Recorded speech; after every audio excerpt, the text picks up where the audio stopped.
നിങ്ങൾ ഉറക്കത്തുനിന്ന് ഉണർന്നാൽ നേരെ കൈ വെള്ളത്തിൽ മുക്കരുത്. 2 കൊല്ലത്തിൽ കുറവുള്ള വെള്ളത്തിൽ മുക്കാൻ പാടില്ല, അല്ലേ? അങ്ങനെ ഒരു നിയമമുണ്ട് നമുക്ക്. നിങ്ങൾ ഉറക്കത്തുനിന്ന് ഉണർന്നാൽ കൈ മുക്കരുത്. എവിടെ? വെള്ളത്തിൽ. അതെന്താണ് കൈ മുക്കരുത് എന്ന് പറയണത്? അതിന്റെ കാരണം നബി സല്ലല്ലാഹു അലൈഹി വസല്ലം നിങ്ങൾ പറയും നോക്കണം. എന്താ കാരണം? സത്യത്തിൽ അതിന്റെ കാരണം എന്താ വെച്ചാൽ നമ്മളെ കൈ ചിലപ്പോൾ ഔറത്തിന്റെ ഭാഗത്ത് പോയിട്ടുണ്ടാവും, അവിടെ ചൊറിഞ്ഞിട്ടുണ്ടാവും. മൂത്രത്തിന്റെ ഒരു അംശം കയ്യിലായി, അല്ലെങ്കിൽ വിയർപ്പായി, അതായത് മൂത്രവും വിയർപ്പും കൂടിയായി നജസായി. 2 കൊല്ലത്തിൽ കുറവുള്ള വെള്ളത്തിൽ മുലാഖാത്ത് അവലോടുകൂടി അത് നജസാവും. അതാണ് അതിന്റെ കാരണം. അതാണ് സംഭവം. ഔറത്തിന്റെ ഭാഗത്തൊക്കെ കൈ ചൊറിയാനും മറ്റൊക്കെ പോയിട്ടുണ്ടാവും. പക്ഷെ റസൂലുള്ളാഹിന്റെ ആ മാന്യമായ വാക്ക് നോക്കണം. നിങ്ങൾ ഉറക്കത്തുണർന്നാൽ കൈമുക്കരുത് വെള്ളത്തിൽ. ഉടനെ തങ്ങൾ അതിന്റെ കാരണം പറയണത് കൈ രാത്രി എടെല്ലാം പോയിനെന്ന് അറിയില്ലല്ലോ, അത്രേ പറയുള്ളൂ, അത്രേ പറയുള്ളൂ തങ്ങൾ. അതാണ് ഈമാൻ എന്ന് പറഞ്ഞാൽ ലജ്ജയാണ്. അൽ ഹയാ ശുഅബത്തുൻ മിനൽ ഈമാൻ. ഈ സെക്സ് ഓവറായിട്ട് പറയുന്ന ആളുടെ ഫോർ ഫാദേഴ്സിലോ തലമുറയിലോ ആരെങ്കിലും വ്യഭിചരിക്കുന്ന ആളുണ്ടാവുന്ന അള്ളാഹു കാത്ത് രക്ഷിക്കട്ടെ. എൻ്റെ മനസ്സിലൊന്നുമില്ല, ഞാനെല്ലാം തുറന്നു പറയുന്നു. മനസ്സിൽ മാത്രമല്ല തലയിലും ഇല്ല എന്നാണ് അതിൻ്റെ അർത്ഥം. മനസ്സിൽ മാത്രമല്ല, പറയരുത് അങ്ങനെ. കാരണം നബി സല്ലല്ലാഹു അലൈഹി വസല്ലം തങ്ങളുടെ സ്റ്റൈൽ എന്ന് പറഞ്ഞാൽ അങ്ങനത്തെ ഒന്നും പറയൂല, തങ്ങൾ അങ്ങനെയൊന്നും സംസാരിക്കൂല. ആയിഷ ബീവി പറഞ്ഞില്ലേ, ഞാനും തങ്ങളും ഔറത്ത് പരസ്പരം കണ്ടിട്ടില്ല. ഇബ്നു ഹജർ അതിനെ അഷ്റഫുൽ വസായിൽ വിശദീകരിച്ച് എന്തൊരു ലജ്ജയാണ് ഈ പറയണത് നോക്കൂ, എന്തൊരു ലജ്ജയാണ് അവിടുന്ന്. എങ്ങനെ ലജ്ജയില്ലാതിരിക്കല്? അള്ളാഹുവല്ലേ തങ്ങളെല്ലാം പഠിപ്പിച്ചത്. എന്റെ എല്ലാം തന്നത് അള്ളയല്ലേ. അള്ള എങ്ങനെയാ പറയല് ഖുർആനില്? ഉളു മുറിയുന്ന കാര്യം, പെണ്ണുങ്ങളെ തൊട്ടാൽ ഉളു മുറിയും. അതിന് മുമ്പ് എന്താ ഖുർആനിൽ പറയണത്? നിങ്ങൾ ടോയ്ലറ്റിൽ പോയിട്ട് വന്നാൽ ഉളു മുറിയും എന്നാ പറയണത്. നിങ്ങൾ ടോയ്ലറ്റിൽ പോയിട്ട് വന്നാൽ ഉളു മുറിയും. ടോയ്ലറ്റിൽ പോയാൽ ഉളു മുറിയും. നമ്മൾ നേരത്തെ മൂത്രയിക്കാനോ അല്ലെങ്കിൽ വേറെ എന്തിനോ പോയപ്പോൾ ആ ജനലിന്റെ സൈഡിൽ ഫോണോ അല്ലെങ്കിൽ ബ്രഷോ വെച്ചിന്, ഉദാഹരണം, അത് എടുക്കാൻ വേണ്ടിയിട്ട് രണ്ടാമത് അത് മറന്നുകൊണ്ട് എടുക്കാൻ വേണ്ടി പോയി. അപ്പോൾ ടോയ്ലറ്റിൽ പോയാൽ ഒന്നും അറിയും ഇല്ല. പിന്നെ എന്താ ടോയ്ലറ്റിൽ സാധാരണ പോക്ക് കാഷ്ടിക്കാനും മുദ്രയ്ക്കാനും ഒക്കെയാണ്. അതാണ് ഖുർആൻ പറയുന്നത്. ടോയ്ലറ്റിൽ പോയിട്ട് വന്നാൽ ഒന്നും പറയൂ. അങ്ങനെ ഖുർആൻ പറയൂ, അത്രേ പറയുള്ളൂ. ഇത് നിങ്ങളെ റൊമാൻറ്റിക് പറയുന്ന ഇംഗ്ലീഷ് സാഹിത്യത്തിന്റെ പുസ്തകമല്ല, ഉംറുൽ ഖൈസിന്റെ കവിത അല്ല ഇത് ഖുർആനാണ്. ഖുർആൻ അങ്ങനെ പറയുള്ളൂ. അതുകൊണ്ടാണ് ഖുർആനും ഹദീസും ഉൾക്കൊണ്ട ഫിഖിഹിന്റെ ഗ്രന്ഥത്തിൽ ടോയ്ലറ്റിൽ പോകുമ്പോഴുള്ള മര്യാദ എങ്ങനെയാ ഹെഡിങ് ഇടല്? ആദാബുൽ ഖലാ അങ്ങനെ പറയല്. എന്താ ഖലാ എന്ന് പറഞ്ഞാൽ? ഒഴിഞ്ഞ സ്ഥലം. എന്താ മൂത്രയിക്കുമ്പോൾ ടോയ്ലറ്റിൽ കാഷ്ടിക്കുമ്പോൾ പാലിക്കേണ്ട മര്യാദ എന്ന് പറയാൻ അറിയാറ്റ? ഒന്നും പറയൂല. ആദാബുൽ ഖലാ, ഒഴിഞ്ഞ സ്ഥലത്ത് പോകുമ്പോൾ ഉള്ള മര്യാദ, അങ്ങനെ പറയുള്ളൂ. അതാണ് അതിൻ്റെ ഒരു മാന്യത. ഈ ക്ലാസ് എടുക്കുന്ന ആളെങ്ങനെയാ ഇക്കാഹിന്റെ അധ്യായം എടുക്കുമ്പോൾ പച്ചയായിട്ട് എന്തെങ്കിലുമൊക്കെ പറയാം? No no no no no. നമ്മുടെ നാവ് എപ്പോഴും മാന്യമായ നാവായിരിക്കും. ഇമാം ഗസാലി റളിയല്ലാഹു അൻഹു പറയുന്നുണ്ട്, കുട്ടികളെ ലജ്ജ നന്നായിട്ട് പഠിപ്പിക്കണം, ചെറുപ്പത്തിൽ തന്നെ പഠിപ്പിക്കണം. അപ്പൊ 2ാം ക്ലാസ്സിൽ പഠിക്കുന്ന കുട്ടി ഒന്നും ഉടുക്കാതെ കുളിച്ചിട്ടാ വരുന്നത്, ഒന്നും ഉടുത്തിട്ടില്ലോ. അങ്ങനെ ചില കുട്ടികളുണ്ടല്ലോ, അങ്ങനെ കുളിച്ചിട്ട് നേരെ ബാത്റൂമിൽ നിന്ന് കിച്ചൺ വഴി സെൻട്രൽ ഹാള്, ഡൈനിങ് ഹാള്, അങ്ങനെ 4 യൂണിറ്റുകളിൽ നിന്ന് ശേഖരണങ്ങൾ ഏറ്റുവാങ്ങിയിട്ട് വാഹനജാഥ പിന്നെ ബെഡ്റൂമിലേക്ക് എത്തും.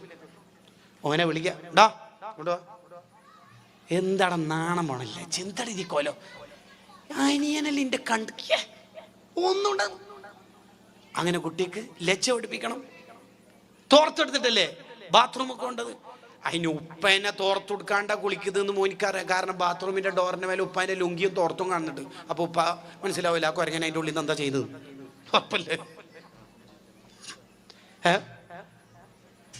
ഔറത്ത് മറച്ചിട്ട് കുളിക്കണം. അത് ഇബാദത്തിന് ഹലാവത്ത് ഉണ്ടാകാനുള്ള ഒരു വഴിയും കൂടിയാണ്.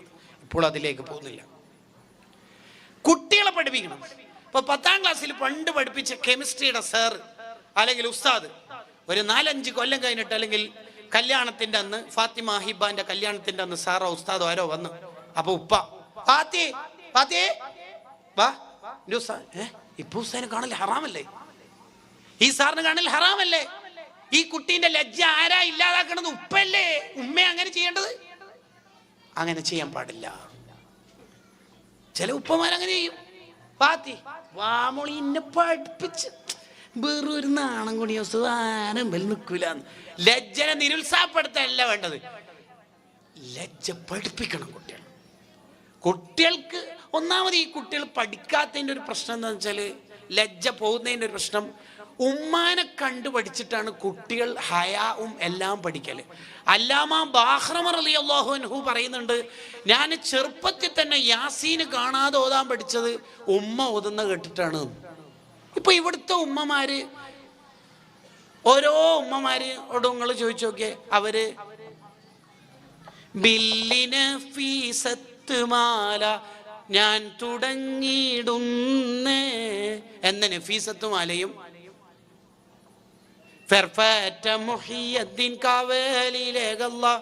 ഈ ഇരവൊക്കെ മുഹിയദ്ദീൻ, ഇതെവിടുന്ന് ഇവർ പഠിച്ചത്? പണ്ട് ഇങ്ങനെ മത്സരം ഉണ്ടായിന, judges please note Muhiyuddin Mala for girls on the stage, അങ്ങനെ എന്തെങ്കിലും ഉണ്ടായിന? ഇല്ല. പിന്നെ എവിടുന്ന് ഇത് ഈ ഉമ്മമാര്, ഈ വയസ്സായ ഉമ്മമാര് പഠിച്ച? ഓറുമ്മാൻ്റെ അടുത്തുനിന്ന്. ഓറെടുത്താ പഠിച്ച? ഓറുമ്മാൻ്റെ അടുത്തുനിന്ന്. ഇതാണ് പഠിക്കേണ്ടത്. അതിന് ഉമ്മമാര് പഠിപ്പിച്ചു കൊടുക്കണം. ഉമ്മ ഗ്യാസ് കൊണ്ടുവരുന്ന, ഗ്യാസ് സിലിണ്ടർ കൊണ്ടുവരുന്ന പണിക്കാരന്റെ മുമ്പിൽ നേരെ മുഖം തുറന്ന് നിൽക്കുന്നുണ്ട്.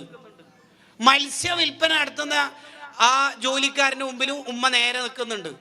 ഈ ഉമ്മാന്റെ മോള് ഹാദിയൊക്കെ പഠിച്ചുകൊണ്ട് ഹിജാബ് ഇട്ടുകൊണ്ട് അവളുടെ ജീവിതത്തിൽ ഫുൾ ടൈം ഹിജാബ് ഉണ്ടാവോ? പല കുട്ടികളും മദ്രസയിൽ പോകുമ്പോൾ ഹിജാബും സ്കൂളിൽ പോകുമ്പോൾ ഹിജാബ് ഇല്ലായ്മയും എന്തുകൊണ്ടാണ് രൂപപ്പെടുന്നത്? ഈ കുട്ടികൾ ആരെ കണ്ടിട്ടാണ് ഇത് ഫോളോ ചെയ്യേണ്ടത്?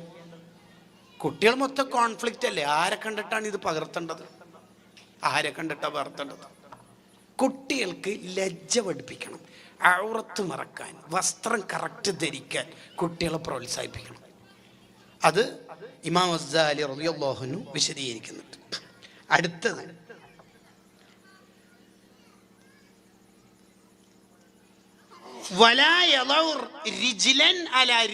കാലിന്റെ മേലെ കാല് വെച്ചിട്ട് ഇരിക്കുന്ന സ്വഭാവം ഉണ്ടാവും ചെറിയ പിള്ളേർക്ക് തന്നെ, പ്രത്യേകിച്ച് സോഫ മേലൊക്കെ. അപ്പുറത്തെ ആൾക്കാരൊക്കെ ഉണ്ടാവും, കാല് തോഴ്ത്ത് പറയണം. ഒറ്റ വട്ടൊക്കെ പറഞ്ഞാൽ മതി, കുട്ടികൾ നന്നാവും.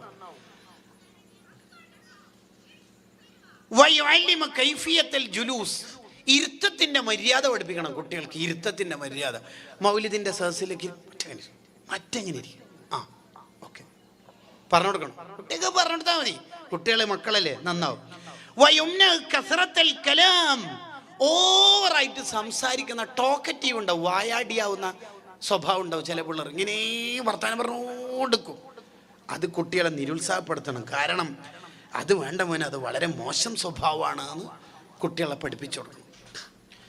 പ്രത്യേകിച്ച് ഈ ഇശായിന് ശേഷം സ്ഥിരമായി ഇങ്ങനെ ദുന്യവിയായ സംസാരിച്ചാൽ എങ്ങനെ നമ്മൾ നന്നാവുക? നബി സല്ലല്ലാഹു അലൈഹി വസല്ലം തങ്ങൾക്ക് വെറുപ്പുള്ള കാര്യം സ്ഥിരം ചെയ്യുന്ന ഒരു മനുഷ്യൻ എങ്ങനെ ലെവലിലേക്ക് എത്തുക? എങ്ങനെ എത്തുക? ഒന്നാമത് നമ്മൾ ഈ അദബ് പഠിപ്പിക്കുന്നിടത്ത് മടിയന്മാരാണ്. എല്ലാവരും ലിബറൽ ആവുകയാണ്. അങ്ങനെ കുറച്ചില്ല പിള്ളേർ അങ്ങനെ നോ നോ നോ നോ അങ്ങനെ ചെയ്യരുത്. ഓവറായി സംസാരിക്കരുത്. നബി സല്ലല്ലാഹു അലൈഹി വസല്ലം തങ്ങൾ പറഞ്ഞല്ലോ, അള്ളാഹ്ക്ക് ഏറ്റവും വെറുപ്പുള്ള 3 കാര്യങ്ങളുണ്ട്. ഒന്ന് ഖീല വഖാൽ, കണ്ടതും കേട്ടതും പറയലും. അറിഞ്ഞനാ എന്ത് നാളെ അർത്താല പോലും ആരാ പറയുന്നിട്ട് ഗ്രൂപ്പിൽ നിന്ന് കിട്ടിയെന്ന്. അതാണ്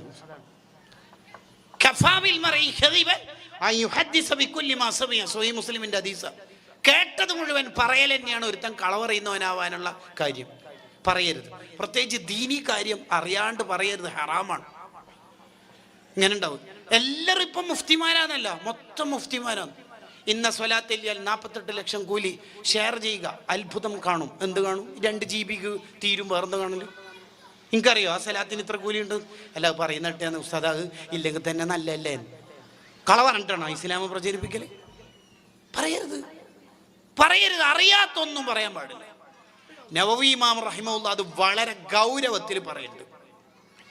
അതേപോലെ അള്ളാഹുവിന് വളരെ വെറുപ്പുള്ള ഒരു കാര്യമാണ് കസ്റത്തു സുആൽ, ആവശ്യമില്ലാത്ത ചോദ്യം ഇങ്ങനെ ചോദിക്കൽ. ഇപ്പൊ ഉദാഹരണത്തിന് നാളെ ഇവിടെ ഞാൻ ഉച്ചാടുണ്ട് എന്ന് വിചാരിക്കാം. അപ്പൊ എന്നോട് ഒരാൾ ഇന്നലെ പോയില്ലേ? പിന്നെന്താ ഇവിടെ? ചെറിയൊരു കാര്യത്തിന് വേണ്ടി വന്നതാ. എന്താ കാര്യം? ചെറിയൊരു ആവശ്യം. എന്നാലും നമ്മളോടൊന്നും പറയൂലല്ലേ, നിങ്ങൾക്ക് വേറെ പണിയൊന്നുമില്ല ഇല്ലേ? ഒരാൾക്ക് പറയാൻ ആഗ്രഹമില്ലാത്ത കാര്യം കുത്തി ചോദിക്കരുത്. ഇവിടെ എന്താ കാര്യം? ഇവിടെ വരെ ഒന്ന് വന്നതാ. ഇവിടെ വരെ എന്ന് വെച്ചാൽ കുറച്ചപ്പുറം വരെ എന്ന് വെച്ചാൽ എന്തിനാണ്? എന്തിന്? അങ്ങനെയുണ്ട്. ചില ആൾക്കാരെല്ലാം ട്രെയിനെല്ലാം ഇറങ്ങിയിട്ട് റെയിൽവേ സ്റ്റേഷനിലെല്ലാം കൂട്ടാൻ ചില ആൾക്കാർ വരുമല്ലോ.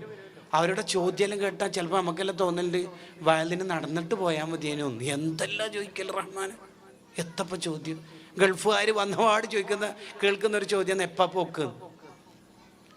മാലിക് ഇമാമിനോട് ഒരാൾ ചോദിക്കുന്നുണ്ട്, നിങ്ങൾക്ക് എത്ര വയസ്സായി? മാലിക് ഇമാമ് തിരിച്ചു ചോദിച്ച്, എനിക്ക് എത്ര വയസ്സായി എന്നിട്ട് എനിക്കെന്താ കാര്യം? ഇല്ലല്ലോ, ആവശ്യമില്ലാണ്ട് പോയെ.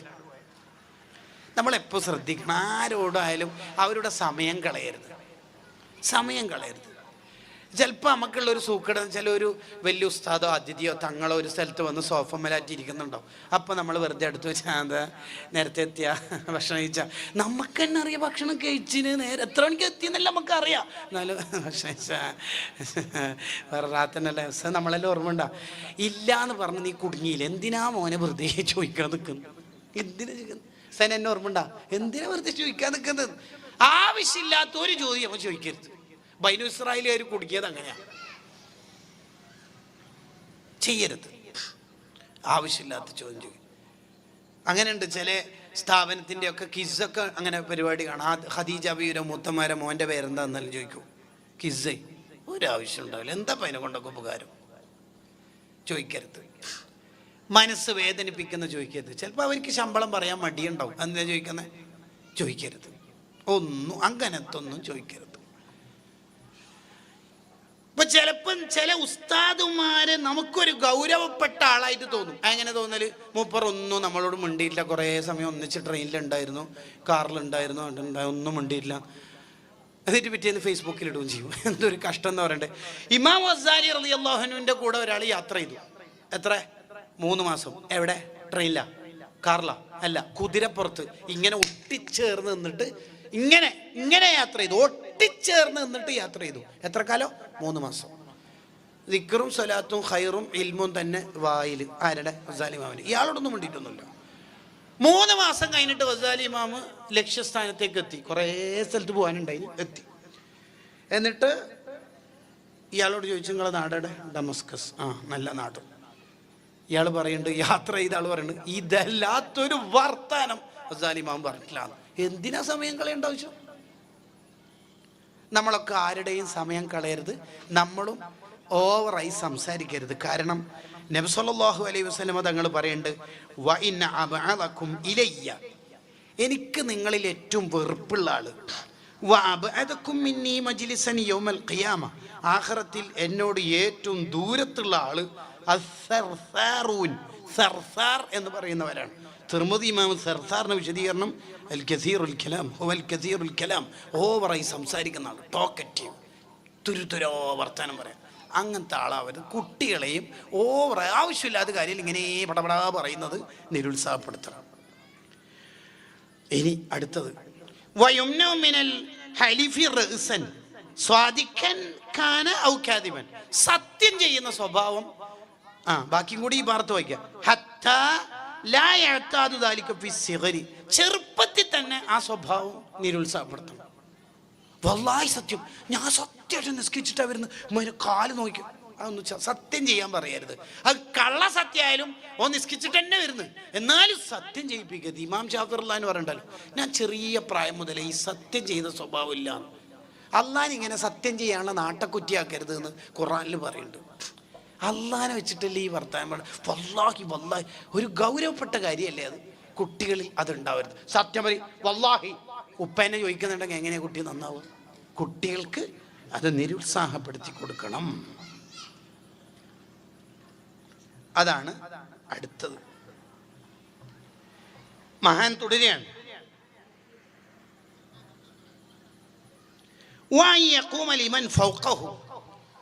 അവനേക്കാൾ പ്രായമുള്ള ആള് മുതിർന്ന ആളെ കാണുമ്പോൾ എണീറ്റിക്കണം. നീ എന്താണ് ഉപ്പാപ്പ് വരുമ്പോൾ സോഫമിൽ കാൽമക്കാലും വെച്ചിരിക്കുക, നീ എന്താ എണീക്കാത്ത? എണീക്കടാ. ഏട്ടന് സ്കൂളിൽ നിന്ന് വരുന്നുണ്ട്, ക്ലാസ് എത്ര? 8, ഇവൻ എത്ര? 4. ഇക്കാക്കയാണ് എണീച്ചത്. എണീറ്റ് അപ്പോൾ ഓരോ ഉസ്താദ് ഒന്നുമല്ലല്ലോ ഇക്കാക്കൽ. ഇക്കാക്കല്ലേ എണീച്ചക്ക്? കാക്കല്ലേ ഇക്കാക്കല്ലേ? എണീക്ക്. അത് നമ്മൾ നന്നായി പഠിപ്പിച്ചോണം. ബഹുമാനിക്കപ്പെടേണ്ട എല്ലാവരോടുള്ള ബഹുമാനം കുട്ടിയൊക്കെ പഠിപ്പിച്ചോണം. വലിയ പോയിൻ്റ് അത്. എന്നാലേ കുട്ടി നന്നാവുള്ളൂ. ഉപ്പ ഉമ്മാന്റെ ബഹുമാനം പഠിപ്പിച്ചു കൊടുക്കണം. ഉപ്പ മാത്രം ഇരുന്നിട്ട് പറഞ്ഞു കൊടുക്കണം, നിങ്ങൾ ഉമ്മാനെ തീരെ, ഉപ്പ ഗൾഫിൽ നിന്ന് എല്ലാം അറിഞ്ഞേട്ടാ, ഉപ്പാനോട് ഭയങ്കര സ്നേഹവും കാര്യങ്ങളൊക്കെ ഉണ്ട്, ഉമ്മാനെ തീരെ അനുസരിക്കണില്ല അല്ലേ, ഉമ്മാനെ അറിയാം നിങ്ങൾക്ക് എത്ര കഷ്ടപ്പെട്ടിട്ട് നിങ്ങളെല്ലാം വളർത്തി. ഉപ്പാക്ക് പൈസ അയച്ചു കൊടുക്കാനൊക്കെ അവിടുന്ന് കമ്പനിയിൽ നിന്ന് ശമ്പളം കിട്ടുമ്പോൾ എളുപ്പം, അതെല്ലാം ഒരു മാസം കൊണ്ട് നടക്കണ ഉമ്മയല്ലേ. എന്താടാ ഉമ്മ പോയാലല്ലേ ഉമ്മാൻ്റെ വില അറിയാം. നിങ്ങളെന്താ ഉമ്മാനോടൊന്നും മര്യാദക്ക് അത് ആര് പഠിപ്പിച്ചു കൊടുക്കണം? ഉപ്പ പറഞ്ഞു കൊടുക്കണോ? ഉപ്പ പറഞ്ഞു കൊടുക്കണം. പക്ഷെ നമ്മളെ നാട്ടിൽ ഉപ്പ നേരെ ഉൾട്ടയാന്ന്, പല ഉപ്പ മാറും. നീ എന്താടാ കരിയുന്നു, ടൂറിന് പോകണ്ടെന്ന് പറയുന്നു. ആര്? ഉപ്പ പൈസ എന്തിനെങ്കിലും പോകണ്ടെന്ന് ആരാ പറയുന്നോട്? ഉമ്മ. എന്താ പോലും ഉമ്മാക്ക് പൊരുത്തമില്ല. അല്ലോ സൈക്കുമോനെ, ഉപ്പ ദുനിയാവിൽ ആകെ ഒരു തെറ്റേ ചെയ്തിട്ടുള്ളൂ. എന്തുപ്പ? എൻ്റെ ഉമ്മാനെ കെട്ടിയ തന്നെ. ഈ മോനെ എങ്ങനെ ഇനി നന്നാവല് പറയും? എങ്ങനെ നന്നാല്? ചില ഉമ്മമാരുണ്ട് തിരിച്ച് മക്കൾ ഉപ്പാൻ അഥവാ ഇയാളെ ഈ പെണ്ണിൻ്റെ ഭർത്താവിനെ പറയും, എന്താടാ പള്ളിയുടെ മുമ്പെന്ന് ഉപ്പ ചൂടായിന്. ഞാൻ പറഞ്ഞിട്ടില്ല, എന്നോട് എത്രയും ചൂടായിക്ക് അടിച്ചു എന്തു ചെയ്തോ, വീട്ടിൽ നിന്ന് അയക്കുക, ഇത് ആളെ ഞങ്ങൾക്ക് നാണക്കിടായിരുന്നു. അപ്പോൾ ഉമ്മാരെ വക സൈക്ക് മോനെ 25 കൊല്ലമായിട്ട് ഉപ്പാനും ഉമ്മയും സഹിക്കുകയാണ്. എങ്ങനെ നന്നാവുക? എങ്ങനെ നന്നാവുക? മൂത്തമ്മാനോടുള്ള ബഹുമാനം ആരാ പഠിപ്പിച്ചു കൊടുക്കണ്ടേ? ഉമ്മ. അൽ ഖാലത്തു ബിമൻസിലത്തിൽ ഉമ്മി സയ്യിദുനാ റസൂലുള്ളാഹി സ്വല്ലല്ലാഹു അലൈഹി വസല്ലം. മൂത്തമ്മ ഇളയമ്മ എന്ന് പറഞ്ഞ ഉമ്മാന്റെ സ്ഥാനത്താ. നല്ലോണം റമദാൻ്റെ ഒക്കെ ആവാറായല്ലോ, അപ്പോൾ കുട്ടിയൊക്കെ പഠിപ്പിച്ചു കൊടുക്കുക. കുറച്ച് അത്യാവശ്യം ജോലിയൊക്കെ ഉള്ള നീ മൂത്തമ്മാനെയും ഇളയമ്മാനെല്ലാം കണ്ടുവരി, നല്ല ഫ്രൂട്ട്സും ബേക്കറിയും സ്വീറ്റ്സൊക്കെ വാങ്ങിയിട്ട് കണ്ടുവരും. അങ്ങനെ പറഞ്ഞു കൊടുക്കണം. ഉപ്പാപ്പനെ ഉമ്മാമ്മനെ ഇങ്ങനെ കാണാൻ വേണ്ടി പോകാൻ പറയണം. ആരാ പഠിപ്പിച്ചു കൊടുക്കണ്ടേ? ഉപ്പിയമ്മയെ പഠിപ്പിച്ചു കൊടുക്കണ്ടേ? ബഹുമാനിക്കപ്പെടേണ്ടവരോടുള്ള ബഹുമാനം കുട്ടിയൊക്കെ പറഞ്ഞു കൊടുക്കണം. കല്യാണം കഴിച്ച ചെക്കനോട് നീ എവിടെയെങ്കിലും പോയടാ, ബീച്ചിൽ പോയി, ടൂറ്, മാള് എല്ലായിടത്തും പോയല്ലോ, നീ മൂത്തമ്മയുടെ പോയാ പോട്, നല്ല ഫ്രൂട്ട്സൊക്കെ വാങ്ങിക്കോട്ടാ. ഇതാര് പറഞ്ഞു കൊടുക്കണം? ഉമ്മ പറഞ്ഞു കൊടുക്കണം. പക്ഷെ നമ്മളെ നാട്ടിൽ ചില സ്ഥലത്ത് തിരിച്ചാ ഉണ്ടാല്, എവിടെ പോകുന്നടാ മുത്തമാരുടെ അടുത്താ പോകുന്നതല്ല നല്ല. അങ്ങനെ വലിയ കെട്ടും മാറാട്ടൊന്നും വാങ്ങണ്ട, പൈസയിലെ കടയല്ലേ. ഒരു 10ക്ക് കിരൺ കേട്ടോ, 10ക്ക് ഒരു കിലോ നേന്ത്രപ്പായും വാങ്ങിക്കോ, 85 ഉറുപ്പ്യക്ക് ഫുള്ളാവും. നേന്ത്രപ്പായും ഇങ്ങനെ നിൽക്കും, 10ക്ക് ഇങ്ങനെ നിൽക്കും, അപ്പോൾ ഒരു പാക്കറ്റ് ഫുള്ളാവും. 85 ഉറുപ്പ്യക്ക് കഴിച്ചില്ല. പിന്നെ മൂത്തന്മാരുടെ അടുത്ത് കുറേ സമയം നിൽക്കുമെന്ന് വേണ്ട, റമദാനാ വരുന്നത്. മൂത്തമ്മ നല്ലോണം ഗീബത്തും നമീമത്തും ഫിത്നയെല്ലാം പറയുന്ന ആളാണ്, ശ്രദ്ധിച്ചോന്ന്. അപ്പം ഈ ഉമ്മ മൂത്തമ്മാനെ കുറിച്ച് ഇപ്പം എന്താ പറഞ്ഞത്? ദലാൽ ഖൈറത്താ എന്താ പറഞ്ഞേ? ഗീബത്തല്ലേ. പിന്നെ എങ്ങനെയാ പിള്ളേർ വന്നാല് ഏട്ടനെ കുറിച്ചിട്ടുള്ള കുറ്റ അനിയന് പറഞ്ഞു കൊടുക്കുന്ന എത്ര ഉമ്മയുണ്ട്. എന്തൊരു വൃത്തികേടാണല്ലോ. ഏട്ടനോ എൻ്റെ ഭാര്യനെയും കൂട്ടിയിട്ട് എവിടെയോ ടൂറിനോ മറ്റോ പോയി, അത് അനിയനോട് പറയാ, ഓനെ ഏട്ടനൊന്നും കണ്ടു പഠിച്ചേക്കല്ലേ, ഇങ്ങനെ പറഞ്ഞു കൊടുക്കല്. ഏട്ടനെ കുറ്റം പറഞ്ഞു കൊടുക്കല, ബഹുമാനിക്കാനല്ലേ പഠിപ്പിച്ചു കൊടുക്കേണ്ടത്. ഇരട്ടകളായി ജനിച്ച 2 മഹാന്മാരുടെ ചരിത്രമുണ്ട് കിതാബില്. രണ്ടാളും ഒരാൾ പ്രസവിക്കപ്പെട്ട അടുത്ത ആള് വന്നു. ആദ്യം വന്ന ആൾ ജ്യേഷ്ഠനാണല്ലോ, രണ്ടാമത് വന്ന ആൾ അനുജനും. ഈ അനുജനായ മഹാൻ പറയുന്നുണ്ട്, എൻ്റെ ജീവിതത്തിൽ ഒരു വട്ടം പോലും എൻ്റെ ഇക്കാക്ക ജ്യേഷ്ഠന്റെ കൂടെ ഞാൻ നടന്നിട്ടില്ല, ബേക്കിലല്ലാതെ കൂടെ നടന്നിട്ടില്ല. മുമ്പിൽ നടന്നിട്ടില്ല എന്ന് മാത്രമല്ല, ഒന്നിച്ചെന്നെ നടന്നിട്ടില്ല, ബേക്കിൽ മാത്രം. കാരണം ഉമ്മ പഠിപ്പിച്ച കാക്കിയാന്നട്ടാ. എപ്പോ ഒരു 2-3 സെക്കൻഡിന്റെ വ്യത്യാസത്തില് പ്രസവം നടന്ന ഇരട്ടകളെ കുറിച്ച് ഈ സംസാരം. അപ്പോഴാ നമ്മളെ നാട്ടിൽ എന്ത് പറയാ, അവര് വലിയ വ്യത്യാസമൊന്നുമില്ല, അവര് ആകെ 2.5 കൊല്ലത്തെ വ്യത്യാസമേ ഉള്ളൂ. അതിനെ പറഞ്ഞു കൊടുക്കല്. അങ്ങനെ ഉമ്മ പറഞ്ഞു കൊടുക്കേണ്ടത്. അതാണ് നേരത്തെ ഒരാളുടെ കമന്റ് കേട്ടിട്ടില്ല നിങ്ങള്? ഈ കിതാബി പറഞ്ഞ പോലെ നമ്മളെ മക്കളെ പാരന്റിങ് നടത്തിയാൽ നമ്മളെ മക്കളെ എങ്ങനെ നന്നാവാതിരിക്കുക? എങ്ങനെ നന്നാവാതിരിക്കുക? അപ്പൊ കുട്ടികൾക്ക് ബഹുമാനം പഠിപ്പിക്കണം. എന്നിട്ട് ഈ വന്നാക്ക് സീറ്റ് കൊടുക്കാൻ എപ്പോഴും കുട്ടീനോട് പറഞ്ഞു കൊടുക്കണം. കൂടെ അല്ലെങ്കിൽ അടുത്തിരിക്കാനും അവരോട് പറയാൻ കുട്ടികൾക്ക് പറഞ്ഞു കൊടുക്കണം. ഇനിയാണ് വളരെ പ്രധാനപ്പെട്ട ആശയം. ഞാൻ എൻ്റെ പ്രഭാഷണം ദീർഘിപ്പിക്കണില്ല.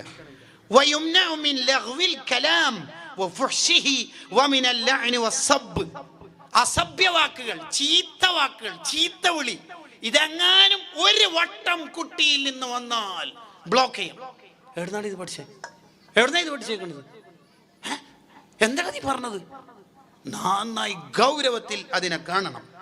വമി മുഖാലത്തത്തി മയജ്രി അലാ ലിസാനിഹി ശൈഉം മിൻ ദാലിക്, ഇത്തരം കൂട്ടുകാരിൽ നിന്ന് അവരെ അകറ്റി നിർത്തണം. കാരണം അവർ തീർച്ചയായിട്ടും മോശം കൂട്ടുകാരിൽ നിന്ന് പഠിച്ചതായിരിക്കും ഇത്തരം ചീത്ത വാക്കുകൾ. കാരണം ചുറ്റുവട്ടത്തു നിന്ന് ഈ ചീത്ത വാക്ക് കുട്ടികൾ പഠിക്കുള്ളൂ. ഇപ്പൊ ഒരു ഉദാഹരണം പറഞ്ഞാൽ, നമ്മളെ വീട്ടിലെ ബാത്റൂമിലെ പൈപ്പ് ഇങ്ങനെ ടാപ്പ് ഇങ്ങനെ തുറന്നപ്പോൾ ചെളി വെള്ളം വരുന്നുണ്ട്. പിന്നെ ഭയങ്കര ദുർഗന്ധവും, എന്തോ ജീവിച്ചത്ത പോലെ. നിറത്തിൽ മാറ്റമുണ്ട്, രുചിയിൽ മാറ്റമുണ്ട്, എല്ലാത്തിലും മാറ്റമുണ്ട്. നമ്മൾ എന്താ ചെയ്യല്? ഈ വെള്ളം, ദുർഗന്ധമുള്ള വെള്ളം വരുന്നോണ്ട് നമ്മൾ എന്താ ചെയ്യല്? പൈപ്പ് അടിച്ച് പൊട്ടിക്കോ, ചെവി മുരുടോ? ഇല്ലല്ലോ. അതേപോലെ എന്താ നമ്മൾ ചെയ്യല്? ഉടനെ വാട്ടർ ടാങ്ക് നോക്കുമ്പോൾ ഒരു പൂച്ചകത്തിന് കണ്ട, അപ്പോൾ ആ ടാങ്കിൽ വെള്ളം മാറ്റും. അതല്ലേ ചെയ്യല്?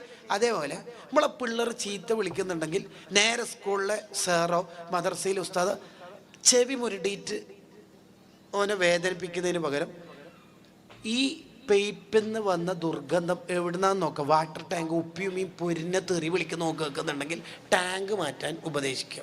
ഇടയ്ക്കിടയ്ക്ക് പാരൻസ് മീറ്റിംഗ് വിളിച്ചിട്ട് ഇത് പറഞ്ഞു കൊടുക്കും. അത്ര തന്നെ. ഓട്ടോറിക്ഷൻ്റെ മുമ്പിലത്തെ ടയറാണ് മക്കൾ, ബേക്കിലത്തെ 2 ടയർ ഉപ്പിയുമ്മയാണ്. ഏതെങ്കിലും ഒന്ന് പഞ്ചറായാൽ മുമ്പിലത്തെ ടയറിന് എത്ര കാറ്റുണ്ടായാലും പോലും നല്ല ബുദ്ധിയാണ് ഉസ്താദ്, എന്താണെന്നറിയില്ല. ഒന്നുമല്ല, നമ്മൾ നന്നായാൽ മതി. വടി വളഞ്ഞാൽ നിഴലും വളയും. നമ്മളെ വാക്കായിരിക്കും കുട്ടികൾ. ശ്രദ്ധിക്കണം, ശ്രദ്ധിക്കുക.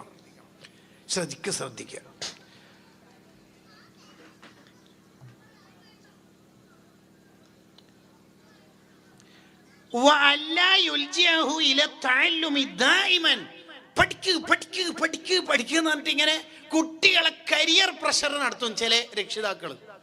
നീ എന്തായാലും ഡോക്ടറാണോ, എന്തായാലും എഞ്ചിനീയറാണോ, CMA പാസ്സായിരിക്കണം. കാരണം കുട്ടികളെ പഠിപ്പിക്കണം, പക്ഷെ പഠനം അവർക്കൊരു മടിയായി തോന്നാൻ പാടില്ല. 2 ദിവസത്തെ വെക്കേഷൻ കിട്ടുമ്പോൾ ഉടനെ തുടങ്ങും വെക്കേഷൻ ക്യാമ്പിലേക്കോ കോളേജിലേക്കോ ഒറ്റ അയക്കാൻ, കമ്പ്യൂട്ടർ കോഴ്സിലേക്കോ അയക്കാൻ. ഒന്ന് സാലിമാൻ പറയാ, കുറച്ചൊക്കെ കുട്ടികളെ കളിക്കാനൊക്കെ വിടണമെന്ന്, കുറച്ചൊന്ന് റിലാക്സ് ആവണം കുട്ടികൾ. അത് വേണം. കരിയർ പ്രഷർ ഇപ്പോഴത്തെ കുട്ടികൾ നേരിടുന്ന ഒരു പ്രശ്നമാണ്. അതുകൊണ്ടാണ് ഒരു കുട്ടി 10ാം ക്ലാസ്സിലേക്ക് പാസ്സായി എന്ന് വിചാരിക്കുക. ഫാത്തിമ, ഓള് ബാത്റൂമിൽ പോയിട്ട് ഒള്ളോടുത്ത്, ഓൾക്ക് ഒള്ളൂല് ചെറിയ വസ്വാസായിട്ട് പിന്നെ ഒള്ളോടുത്ത്, അല്ലെങ്കിൽ ടോയ്ലറ്റിൽ പോയിട്ട് മൂത്രമൊഴിക്കുമ്പോൾ പിന്നെ എന്തോ ഒരു വേദന, അങ്ങനെ എന്തോ ഒരു 5 മിനിറ്റ് ഡിലേ ആയി. അന്നേരം ഉമ്മ ഫാത്തേ SLC ആണേ, ഓർമ്മണേ, അങ്ങനെ. ഓക്കെ, കുട്ടി എന്തോ ഒന്ന് ഇന്നലെ രാത്രി കുറച്ചധികം പഠിച്ചിട്ട് ഉറങ്ങിപ്പോയിട്ട് ഒന്ന് ഇങ്ങനെ സാധാരണ 5:30 അല്ലെങ്കിൽ 4:30 എണീക്കുന്ന കുട്ടി 5:35 4:35 ഫാത്തേ എണീച്ചിട്ടില്ല, SLC ആണേ. എന്നേരം ഈ കുട്ടീനെ വിചാരിക്കും 9 തോറ്റാൽ മതിയേനു. ഇതെന്താ എന്നെങ്ങാൻ വിടാത്ത? കുട്ടികൾക്ക് സ്വപ്നം കാണാനൊക്കെ പഠിപ്പിക്കണം. പക്ഷേ സ്വപ്നം കാണുന്നതിൽ നല്ല തന്നെ പറക്കണമെങ്കിൽ ചിറകും വേണം. പോത്ത് വിചാരിക്കുക നമുക്ക് പറക്കണോ? നടക്കൂല. എത്ര വലുതായാലും നടക്കൂല. പുഴു വിചാരിക്കുന്നത് നാളെ പൂമ്പാറ്റിയാകുന്നതിന് മുമ്പ്, നാളെ ചിറക് വരുന്നതിന് മുമ്പ്, നാളെ മുതൽ പറക്കണം. അതിന് നടക്കും.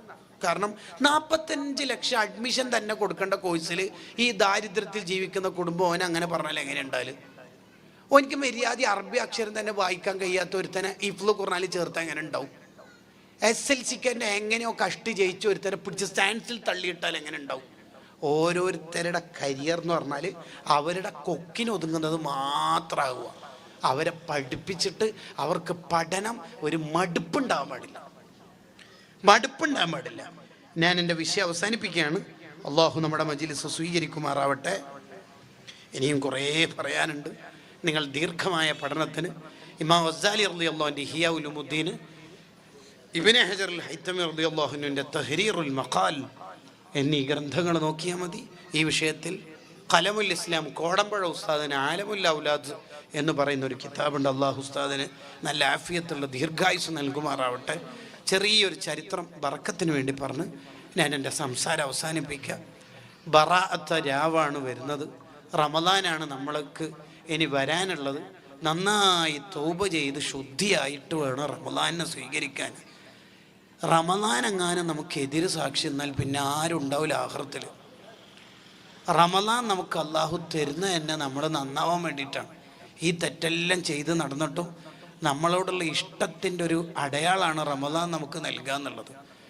ഒരു മനുഷ്യൻ ഖബർന്നെങ്ങാനും ആരെങ്കിലുമൊക്കെ വലിയോ നബിയോ പോയിട്ട് എണീപ്പിച്ചിട്ട് എന്താ ആഗ്രഹം എന്ന് വെച്ചാൽ ഓനും പറയൽ റമദാൻ്റെ ഒരു ദിവസം കിട്ടണമെന്നാണ്. കാരണം റമദാനിൽ ഒരു തസ്ബീഹ് 1000 തസ്ബീഹിലെ കൂലിയ അല്ല, 1000-നേക്കാൾ. റമദാനിൽ ഒരു റക്കാത്ത് 1000 റക്കാത്തിനേക്കാൾ കൂലിയാണ്. റമദാനിലൊരു സുന്നത്ത് എത്ര ഫർളിൻ്റെ കൂലിയാണ്. ഒരു ഫർളിന് 70 എന്തെല്ലാം കൂലിയാണ് റമദാന്. സ്വർഗത്തിൻ്റെ വാതിൽ തുറക്കും എന്ന് പറഞ്ഞാൽ തുറക്കും തന്നെ. നരകത്തിൻ്റെ വാതിലടക്കും എന്ന് പറഞ്ഞാൽ അടക്കും തന്നെ. റമദാനിൽ മരിച്ചാൽ പവർ കൂടുതലല്ലേ. റമദാനിൽ ജീവിച്ചാൽ മതി. ഒരാൾ ഒരു തെറ്റും ചെയ്യാണ്ട് റമദാനിൽ ജീവിച്ചാൽ തന്നെ മതിയോ നന്നാവാന്. ഒരു തെറ്റും ചെയ്യാതെ റമദാനെ യാത്ര അയച്ചാൽ റമദാൻ തന്നെ അയാളെ കുറിച്ച് നല്ല പറയും. അപ്പോൾ ബനല്ലാഹു ലഹു ബൈത്തം ഫിൽ ജന്ന, അയാൾക്ക് സ്വർഗത്തിൽ അല്ലാഹു ഒരു വീട് കൊടുക്കും. തൊബ്രാനിൻ്റെ ഹദീസിൽ കാണാം. റമദാനിൽ ജീവിതം. അതുകൊണ്ടല്ലേ നബിയെ ഞാൻ എൻ്റെ സുഹൃത്തുക്കളായ 2 ആളെ സ്വപ്നത്തിൽ കണ്ടു.